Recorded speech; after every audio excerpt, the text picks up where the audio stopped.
Hai semuanya, terima kasih kalian sudah klik video ini dan selamat datang di sini. Hari ini aku akan menceritakan tentang seorang pria yang mencoba membuat mesin waktu untuk mengunjungi masa depan. Tapi nih, mungkin kan ada orang yang pengen merubah sesuatu di masa lalu biar bisa mengubah masa depan. Atau ada orang lain yang seandainya diberikan mesin waktu, itu tuh pengen deh ke masa lalu buat menemui orang-orang yang mereka sayangi yang mungkin udah nggak ada di masa mereka. Nah, pria yang satu ini mempunyai motivasi yang berbeda, guys. Oke, tanpa berlama-lama langsung aja kita ke ceritanya. Seorang pria yang bernama Mike dijuluki oleh orang-orang sebagai madman atau pria gila.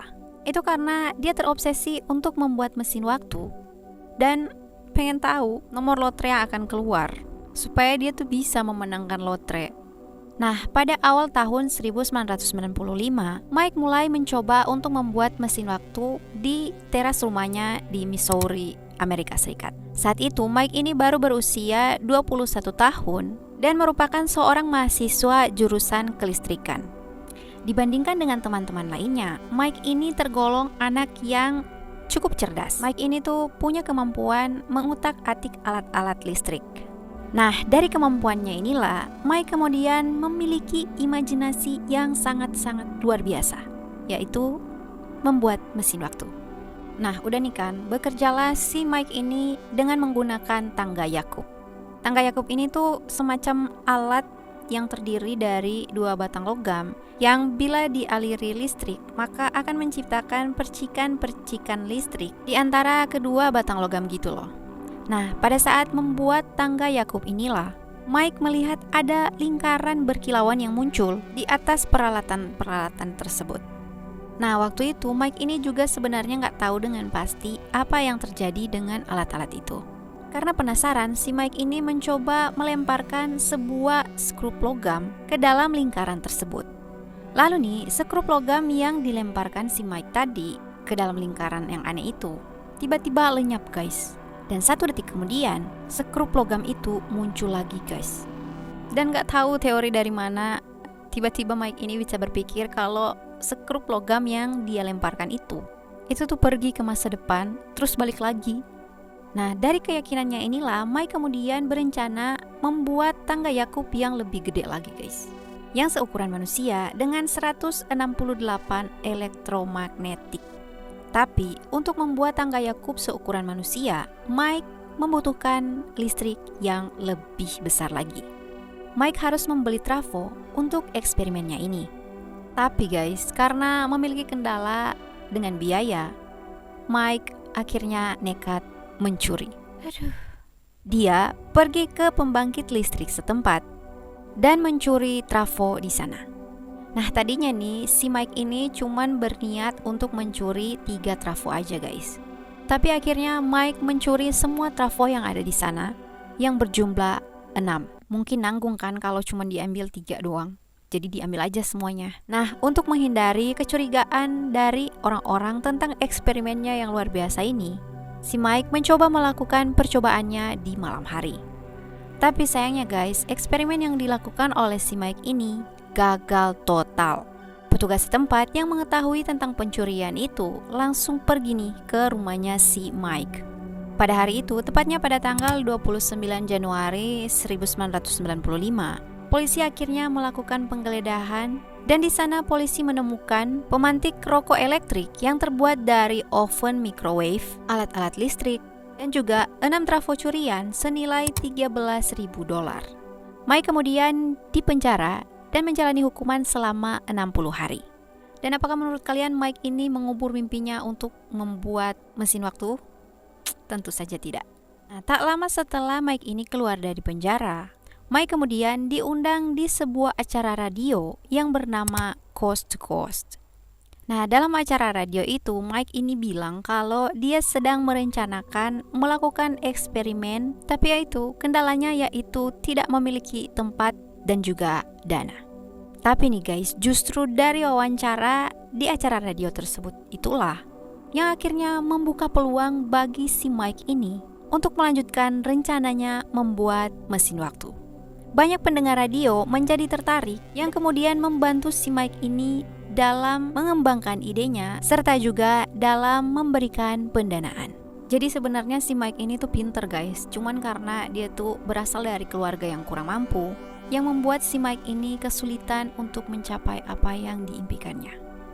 Dari bantuan pendengar-pendengar radio inilah, Mike kemudian akhirnya pindah ke sebuah apartemen dan melanjutkan eksperimennya membuat mesin waktu. Namun lagi-lagi saat itu Mike belum berhasil membuat mesin waktunya karena eksperimennya ini dinilai mengganggu dan akhirnya si Mike ini diusir sama pemilik apartemennya. Nah saat itu berkat bantuan dari pendengar radio, Mike akhirnya bisa membuat mesin waktunya jauh lebih besar dan lebih kuat daripada sebelum-sebelumnya. Nah mesin-mesin sebelumnya yang bekerja menggunakan level kilowatt, sedangkan mesin terbarunya ini dirancang untuk 3 juta watt. Pokoknya nih alat-alat yang digunakan sama si Mike ini udah jauh lebih canggih dari sebelumnya.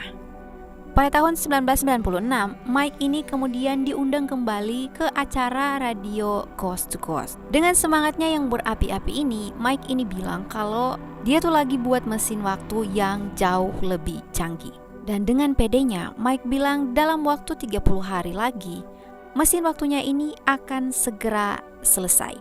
Jadi dia tuh bilang kayak, 1 bulan lagi mesin waktu aku bisa digunakan. Nah, pembawa acara ini sempat meminta sama si Mike untuk ngasih tahu ke dia kalau misalnya mesin waktunya Mike udah selesai.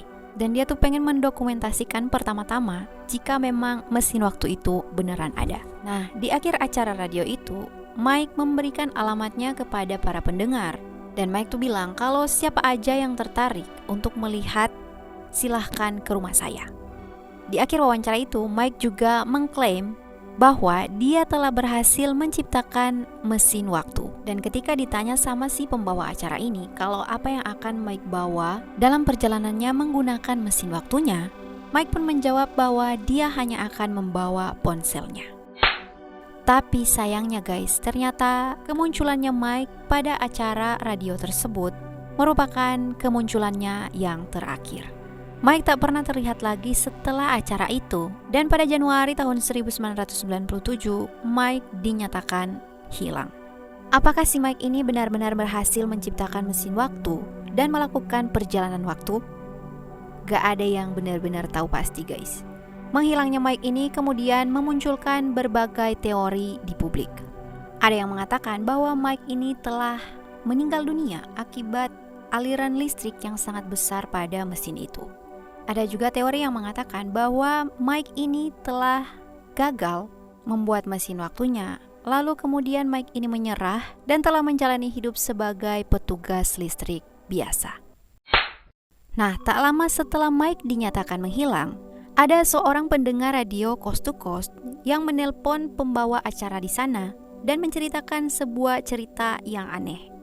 Si penelpon ini menceritakan kalau dia ingat dengan sebuah berita dari surat kabar tahun 1920-an, dan menurut surat kabar tersebut, polisi di sana menemukan ada seorang pria yang meninggal di sebuah pantai di California dan ditemukan dalam sebuah tabung logam besar yang aneh.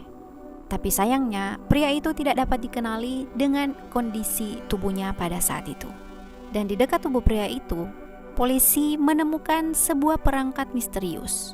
Katanya saat itu para polisi bahkan tidak dapat mengidentifikasi peralatan dan juga identitas dari jasad itu. Dan penyebab kematian dari pria tersebut juga tidak terpecahkan. Apakah pria itu adalah Mike? Dan apakah perangkat misterius itu adalah ponsel miliknya Mike? Dan apakah benar bahwa Mike telah berhasil melakukan perjalanan waktu, tapi Mike justru ke masa lalu?